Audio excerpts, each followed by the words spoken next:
Hey there, welcome back to Story Slices, where we slice through the best Reddit tales just for you. Let's dive right into the first story. The first one is the Tittle story, and it starts like this. Let me tell you about how I finally got revenge on my power-tripping homeowner association after they decided my private commercial property was their personal parking lot. This happened over the course of about 8 months, and boy did it end satisfyingly. Some background. I own a small warehouse in a mixed commercial/residential area just outside Seattle. The warehouse sits right next to a fancy gated community with one of those stereotypical homeowner associations run by retirees with nothing better to do than make everyone else miserable. My warehouse predates their development by about 20 years. I bought it back in 2002 when the area was mostly industrial, and they built their McMansions around 2015. The homeowner association had been a thorn in my side since day one. They complained about everything: the color of my building, standard gray, the security lights, which I needed for insurance, even the occasional beeping from delivery trucks backing up during normal business hours. But I maintained my cool because technically they couldn't do anything. My property wasn't part of their homeowner association, and I had all the proper commercial zoning and permits. The real trouble started when Amazon, FedEx, and other delivery companies began using the huge surge in online shopping as an excuse to turn my private parking lot into their unofficial distribution hub. Their vans would show up early in the morning, park all over my lot, and the drivers would sort packages in my space before heading out to deliver to the fancy homeowner association neighborhood next door. At first it was just 1 or 2 vans, then it became 5, then 10. Soon I could barely access my own warehouse because these delivery vans were taking up all the parking spots that I needed for my own business operations and employees. I tried being nice about it. I really did. I put up, "Private property, no unauthorized parking" signs. I left notes on windshields. I even tracked down some of the drivers and politely explained that this was private property and they needed to find somewhere else to stage their deliveries. The drivers mostly ignored me or gave excuses like "my supervisor told me to park here" or "we'll only be a few minutes." They never were. When I contacted the delivery companies directly, I got bounced around their customer service departments with no resolution. But here's where it gets interesting. I discovered that the homeowner association board had actually told these delivery companies they could use my lot. Yeah, you read that right. Karen from the homeowner association board, who I'll call Barbara because that was her actual name, had taken it upon herself to solve their delivery logistics issues by offering up my private property. I found this out when I overheard Barbara talking to a FedEx driver one morning. I was walking up to my warehouse and heard her saying, "Oh, don't worry about those signs. We have an arrangement with the owner. You can use this lot for sorting and staging. It's much more convenient than blocking our streets." I couldn't believe my ears. I walked right up to them and said, "Excuse me, what arrangement would that be? Because I own this property and I certainly never agreed to this." Barbara gave me that condescending look that entitled homeowner association board members have mastered and said, "Oh, you must be confused. This parking area serves our whole community now. It's much better for everyone this way." "No, Barbara, you're confused," I replied. "This is private commercial property. You have absolutely no authority to tell anyone they can park here." She actually laughed and said, "Well, we've been doing it for months and there haven't been any problems. Our residents don't want delivery vans clogging up their driveways and streets. This works better for everyone." "It doesn't work better for me," I said, "and it's going to stop immediately." "We'll see about that," she smirked and walked away. That's when I knew it was time to stop playing nice. I called my lawyer, John, who I've known for years. He listened to the situation and started laughing. "They did what?" he said. "Oh, this is going to be fun. Here's what we're going to do." The next day, I had new signs installed at every entrance to my lot. "Private property. Unauthorized vehicles will be towed at owner's expense along with the name and number of a towing company." I also installed security cameras to document everything. Then I sent certified letters to Amazon, FedEx, UPS, and all the other delivery companies I'd seen using my lot. The letters formally notified them that they had no permission to use my property and any vehicles found parking there would be towed immediately at their expense. I sent another certified letter to the homeowner association board detailing exactly how they had overstepped their authority and demanding they immediately cease telling delivery drivers they could use my property. I also included an invoice for the past 3 months of unauthorized parking, calculated at standard commercial parking rates. Barbara and the homeowner association board's response? They sent back a letter basically telling me to pound sand. According to them, since their development was built, the area had become primarily residential and I needed to adapt to the changing character of the neighborhood. They refused to pay the invoice and said they would continue directing delivery vehicles to use my lot as it was in the best interest of the community. Game on, Barbara. Game on. I contracted with a towing company that provided 24/7 service and gave them blanket authorization to tow any delivery vehicles parking in my lot without permission. Then I waited. The next morning, I got to my warehouse extra early, around 5:30 a.m., just as the delivery vans were starting to arrive. Like clockwork, they pulled in and started unloading packages. I watched through my office window as the first tow truck swooped in at 5:45 a.m. The FedEx driver was in the back of his van, completely oblivious as the tow operator hooked up his vehicle. When he finally noticed, he came running out yelling, "Hey! Hey! You can't tow that! I'm making deliveries!" "Sure can," the tow operator replied calmly, showing him the authorization paperwork. "This is private property, and you're not authorized to park here." "But the homeowner association said," the driver started. "The homeowner association doesn't own this property," I said, walking out of my office. "I do, and I've warned you guys repeatedly about parking here." Within 2 hours, we'd towed 6 delivery vans. The drivers were furious, but there wasn't much they could do except call their supervisors and arrange to retrieve their vehicles from the impound lot, at $275 per tow, plus a $50 per day storage fee. My phone started ringing around 8 a.m. First it was various delivery company supervisors, then their regional managers. I referred them all to my lawyer. By 9 a.m., Barbara herself came storming over, red-faced and practically spitting with rage. "How dare you?" she screeched. "Do you have any idea what you've done? None of our residents are getting their deliveries today." "Sounds like a logistics problem for you and the delivery companies to solve," I replied calmly. "But it needs to be solved somewhere other than my private property. This is completely unacceptable." She fumed. "We'll sue you for this." I smiled. "Please do. I'd love to see you explain to a judge how you think you have the authority to give away parking rights on property you don't own." "We'll see about that," she snapped, storming off. True to her word, the homeowner association did try to sue me.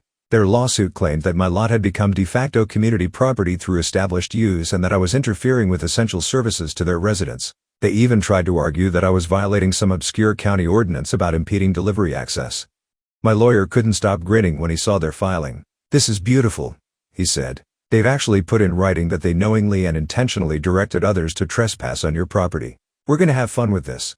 We filed a countersuit for trespassing, unauthorized use of private property, and tortious interference with business. We included documentation of all the times I'd warned them, copies of the letters I'd sent, and security camera footage showing Barbara specifically telling delivery drivers they could use my lot. The homeowner association's case was dismissed in our first hearing. The judge actually laughed out loud when their lawyer tried to argue that they had any right to authorize use of my property. "Let me make sure I understand this correctly," the judge said. "You're arguing that because you told delivery companies they could use someone else's private property without their permission, that somehow gives you the right to continue doing so?" "Your Honor, the community's needs," their lawyer started. "The community's needs do not override private property rights," the judge interrupted. "This is absurd." Motion to dismiss granted. Our countersuit, however, proceeded. That's when things got really interesting. During discovery, we found emails between Barbara and other homeowner association board members discussing how they knew they had no right to use my property, but decided to do it anyway because it was convenient and they thought I wouldn't make a fuss. There were even emails calculating how much money they were saving by not having to create a proper delivery staging area within their own development. The delivery companies, meanwhile, started settling with me one by one.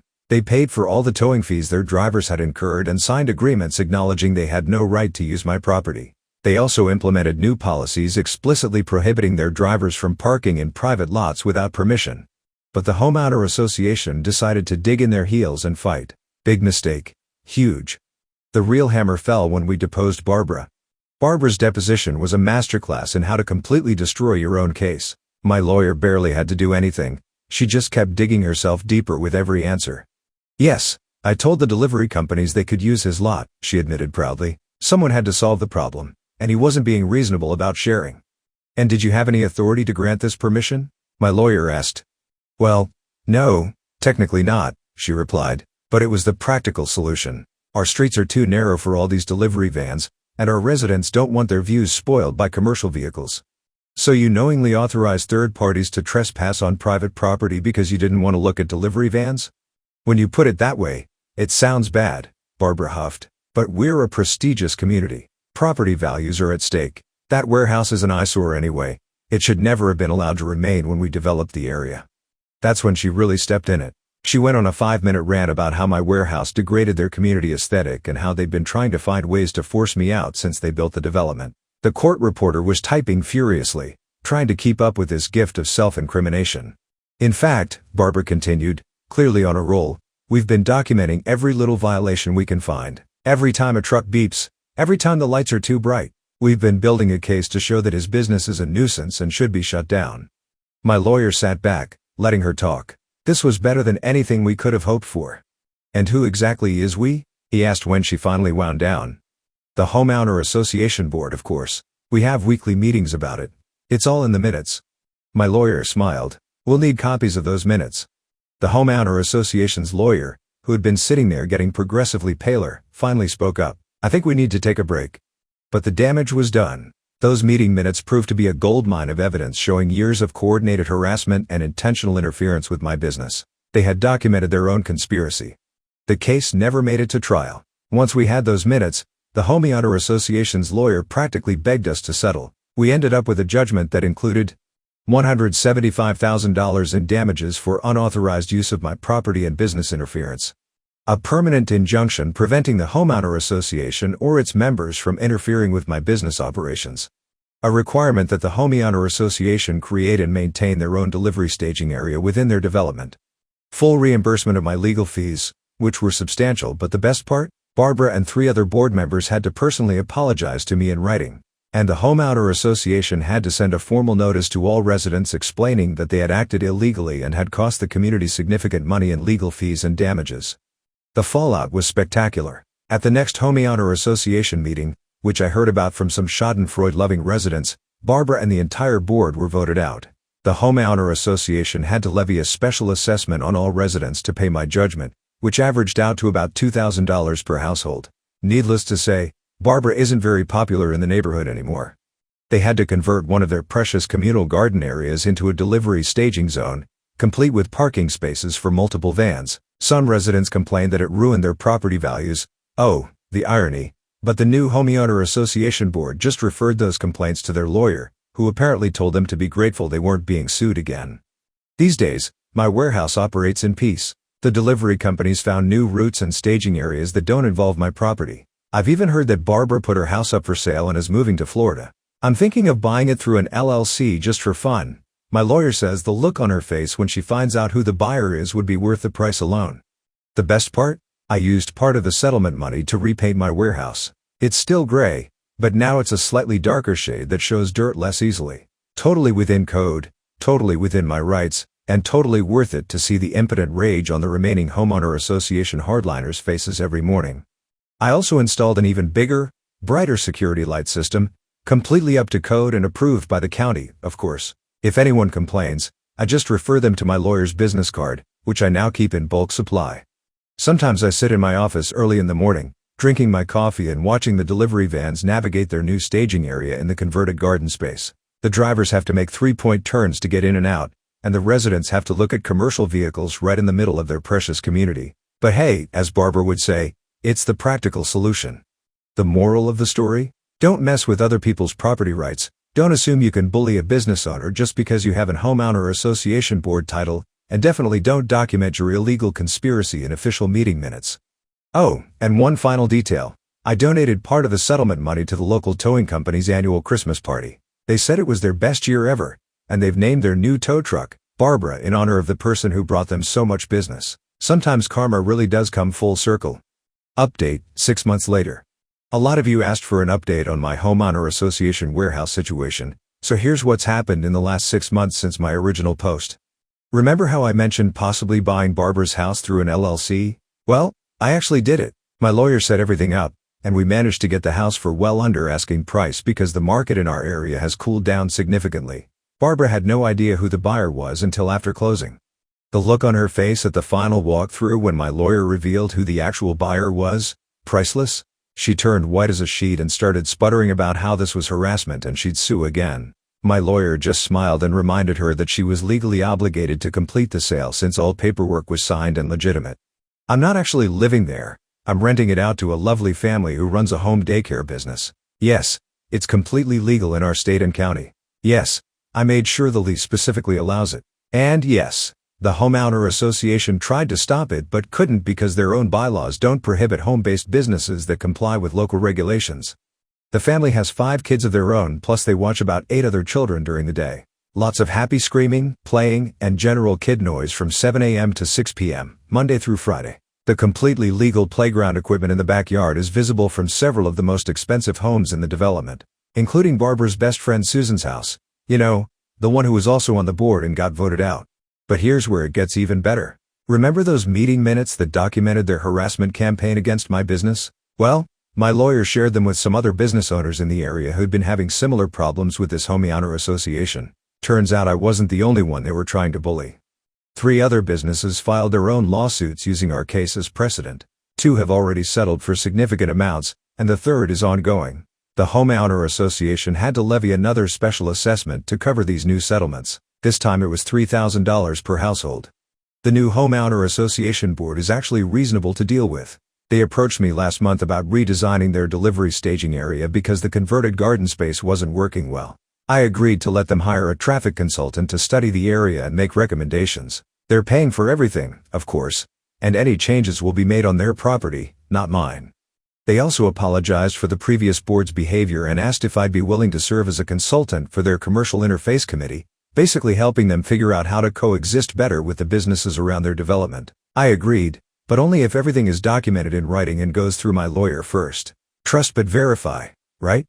As for Barbara, she did move to Florida, but it didn't work out quite like she planned. Apparently, she tried to join the board of her new homeowner association down there, but someone, not me, I swear, sent them newspaper clippings about our lawsuit. She wasn't elected.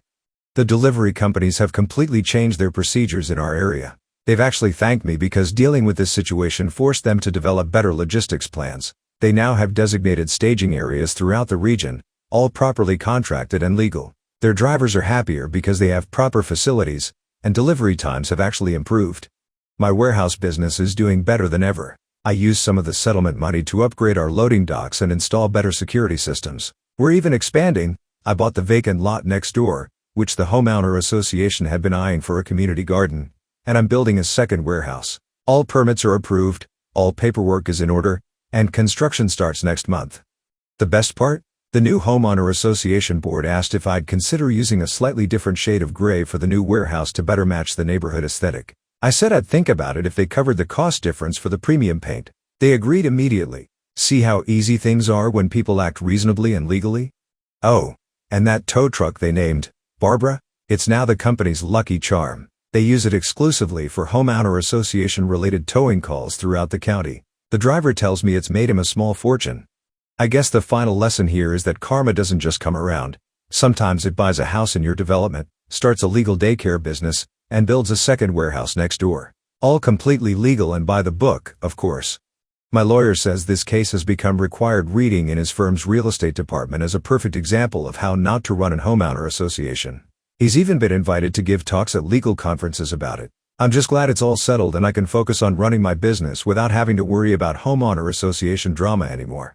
Well, mostly settled. The 3rd business's lawsuit against the homeowner association goes to court next month, and I've been subpoenaed to testify about those meeting minutes. But that's their fight now. I'm just a witness. I'll be sure to wave to Susan when I'm on the stand. Sometimes the best revenge isn't just winning, it's winning so completely and legally that the other side can't do anything but watch as their own actions come back to bite them, and maybe hear children laughing and playing next door while they do. The next one is entitled People's Story.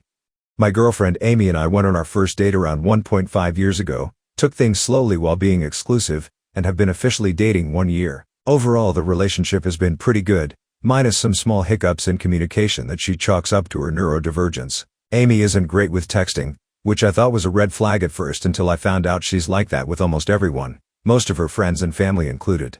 To give a little background, Amy and a few of her girlfriends go to this conference a few states over twice per year. It's a 2-day event, which they usually turn into a 5-day vacation because it requires a flight and hotel and is in a nice city. Amy's friend group is typically very active on social media during these trips, posting on their Instagram story during all points, flights, conference, beach, etc. This weekend was supposed to be their 3rd time attending.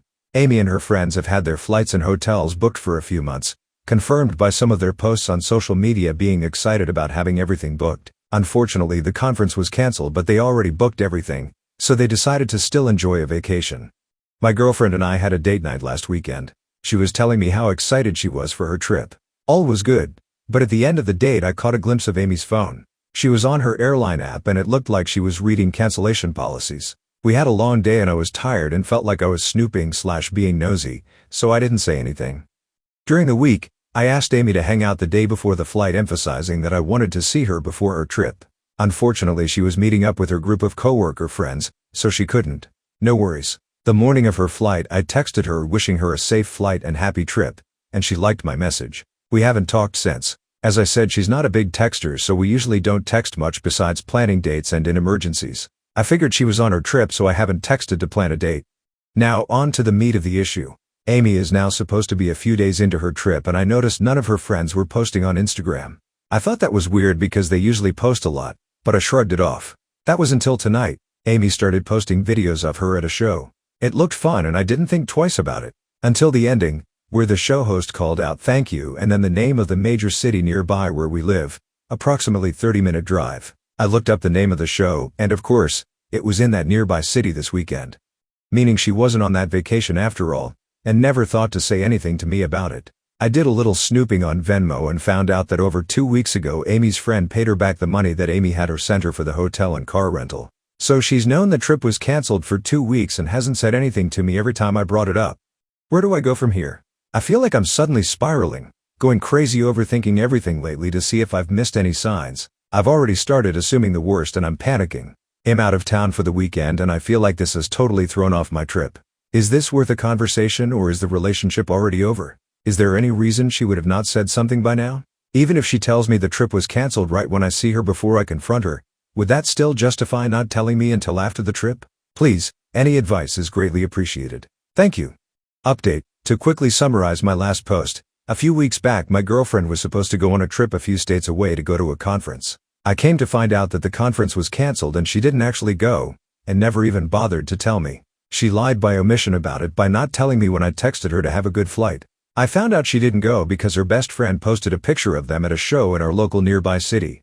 So here we are, almost a month later. I was wrecked and spiraling these past few weeks, and after being together for almost 2 years I was too panicked to reach out and ask to see her. During the 3 weeks since her planned trip, she hasn't reached out once to me.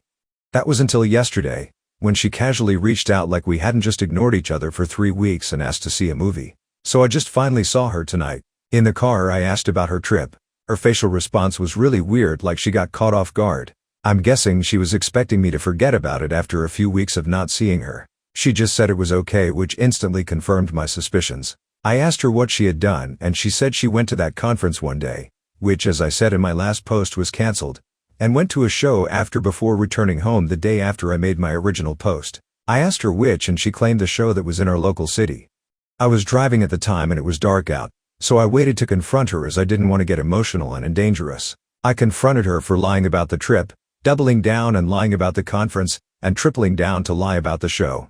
Her immediate response was to start deflecting, saying that if this is making me upset to imagine how she felt that her conference and trip was canceled. She said how she was so heartbroken and upset that the conference was canceled, which was canceled 5 weeks ago, that she didn't want to talk about it.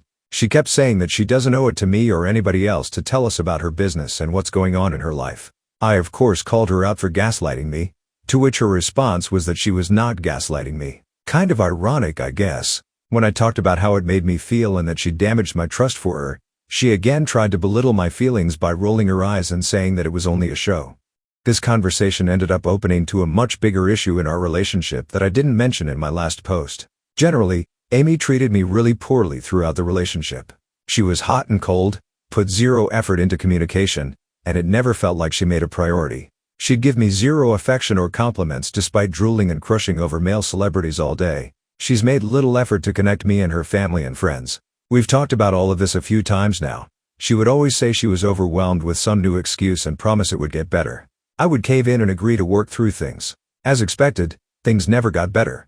This time was the same, where she blamed a new job for being overwhelmed and that's why she's been so distant. But this time was different. I guess her blatant lie to my face and your guys' comments in the back of my mind gave me power to put my foot down. I broke up with her then and there. She kept begging me for one more chance, to think on it for a few days, that she cares about me and didn't intend to hurt me, all that nonsense. But the whole time I was the one bawling, and there wasn't a tear on her face. It really broke my heart ending things, but I've also really grown to hate myself for putting up with her treatment for so long. I'm hurting a lot right now, and I'm scared to get back into the dating world after 2 years of aging and some weight gain. I really loved her with every bit of my heart, and I'm terrified to picture my life without her. I really want to call her up and give her one final chance to get things right, but I know I'd never forgive myself if she didn't change and broke my heart again. I'm hurting bad, and I could really use some words of encouragement right now. Are you hungry for more slices of stories? Don't forget to subscribe and hit the bell to never miss out on any videos. See you tomorrow at Story Slices.